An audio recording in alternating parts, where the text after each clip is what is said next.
തൃശൂരിൽ ബി.ജെ.പി കെട്ടിപ്പൊക്കിയ നുണക്കോട്ടകൾ തകർന്നടിയുന്ന കാഴ്ചയാണ് നിയമസഭാ തെരഞ്ഞെടുപ്പ് ഫലങ്ങൾ പുറത്തുവരുമ്പോൾ കാണുന്നത്. രാഷ്ട്രീയ ധാർമ്മികത പണയം വെച്ചും വർഗീയ ധ്രുവീകരണം ലക്ഷ്യമിട്ടും നടത്തിയ പരീക്ഷണങ്ങളെ തൃശൂരിലെ പ്രബുദ്ധരായ വോട്ടർമാർ ചവറ്റുകുട്ടിയിൽ എറിഞ്ഞിരിക്കുന്നു.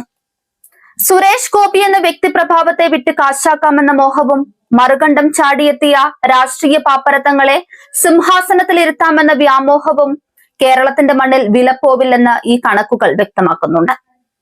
ലോക്സഭാ തെരഞ്ഞെടുപ്പിലെ വിജയലഹരിയിൽ തൃശൂരിനെ കാവ്യ പുതപ്പിക്കാൻ ഇറങ്ങിയ ബി.ജെ.പിക്ക് വോട്ടർമാർ നൽകിയത് കനത്ത തിരിച്ചടിയാണ്. കേന്ദ്രമന്ത്രിയായ സുരേഷ് ഗോപിയുടെ അഹങ്കാരവും പത്മജ വേണുഗോപാലിന്റെ രാഷ്ട്രീയ പാപ്പരത്വവും ഒത്തുചേർന്നപ്പോൾ തൃശൂർ ബി.ജെ.പിക്ക് ഒരു രാഷ്ട്രീയ ശ്മശാനമായി മാറി. കെ കരുണാകരന്റെ പാരമ്പര്യം ബി.ജെ.പി പാളയത്തിൽ പണയം വെച്ചെത്തിയ പത്മജ വേണുഗോപാലിനെ തൃശൂർ ജനത പുച്ഛിച്ച് തള്ളിയിരിക്കുന്നു. കേന്ദ്രമന്ത്രി സുരേഷ് ഗോപിയുടെ പബ്ലിസിറ്റി സ്റ്റണ്ടുകൾ കൂട്ടിനുണ്ടായിട്ടും പത്മജ നേരിട്ടത് കനത്ത പരാജയമാണ്.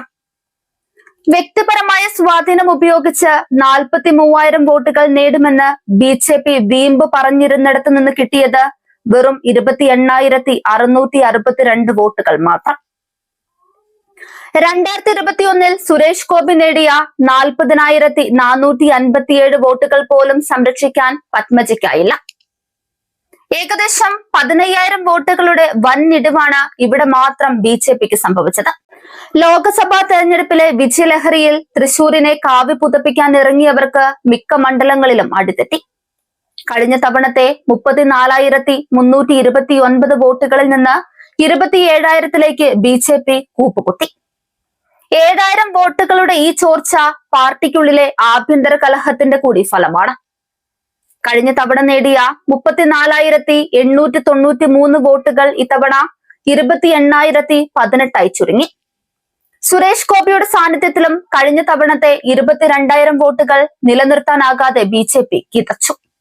കേന്ദ്രമന്ത്രി പദവി ലഭിച്ചതോടെ സുരേഷ് ഗോപിക്കുണ്ടായ സ്വഭാവമാറ്റം ബി.ജെ.പിക്ക് തന്നെ തിരിച്ചടിയായി മാറി.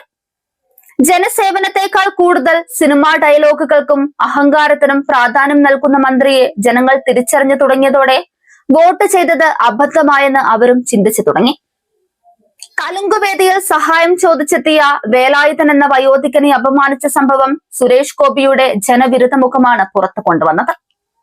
സിനിമയിലെ നായക പരിവേഷം യഥാർത്ഥ ജീവിതത്തിൽ വെറും വില്ലനിസമാണെന്ന് ജനങ്ങൾ തിരിച്ചറിഞ്ഞതോടെ ബി.ജെ.പിയുടെ ഗ്രാഫ് താഴേക്ക് പതിച്ചു. ലോക്സഭാ തെരഞ്ഞെടുപ്പിൽ ജില്ലയിൽ നേടിയ 5.5 ലക്ഷം വോട്ടുകളിൽ നിന്ന് നിയമസഭാ തെരഞ്ഞെടുപ്പിലെത്തിയപ്പോൾ ബി.ജെ.പി വെറും 3.5 ലക്ഷത്തിലേക്ക് ഒതുങ്ങി. വെറും 2 വർഷത്തിനിടെ 2 ലക്ഷം വോട്ടുകളാണ് ബി.ജെ.പിക്ക് ജില്ലയിൽ നഷ്ടമായത്.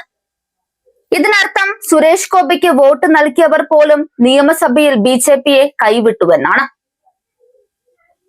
മണലൂരിലും നാട്ടുകയിലും നേടിയ ചെറിയ മുന്നേറ്റങ്ങൾ ബി.ജെ.പിയുടെ വൻ പതനത്തിന് മുൻപിൽ വെറും കച്ചിത്തുരുമ്പുകൾ മാത്രമാണ്. തൃശൂരിൽ മാത്രമല്ല, സുരേഷ് ഗോപിയുടെ ലോക്സഭാ മണ്ഡല പരിധിയിൽ വരുന്ന മണലൂർ, നാട്ടിക, ഗുരുവായൂർ തുടങ്ങിയ മണ്ഡലങ്ങളിലും ബി.ജെ.പിക്ക് 3ാം സ്ഥാനമേ ലഭിച്ചുള്ളൂ. ഗുരുവായൂരിൽ ബി.ജെ.പി ഉയർത്തിയ വർഗീയ പ്രചാരണങ്ങൾ വോട്ടർമാർ തള്ളിക്കളഞ്ഞതായും രാഷ്ട്രീയ നിരീക്ഷകർ ചൂണ്ടിക്കാട്ടുന്നുണ്ട്.